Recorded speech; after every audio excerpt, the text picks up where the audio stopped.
ஆத்தூர் அருகே பெண் சார் பதிவாளருக்கு செல்போனில் ஆபாச செய்தி அனுப்பி கொலை மிரட்டல் விடுத்த இளைஞர் ஒருவரை போலீசார் கைது செய்தனர்.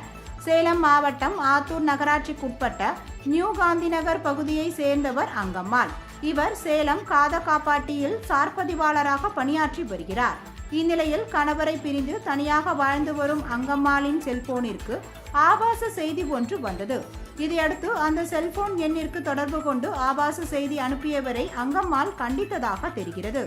ஆனால் மீண்டும் செல்போனில் ஆபாச செய்தி வந்ததோடு அதை அனுப்பியவர் அங்கம்மாளுக்கு கொலை மிரட்டல் விடுத்ததாகவும் கூறப்படுகிறது. இதனால் பயந்த அங்கம்மாள் இது குறித்து ஆத்தூர் நகர காவல் நிலையத்தில் புகார் அளித்தார்.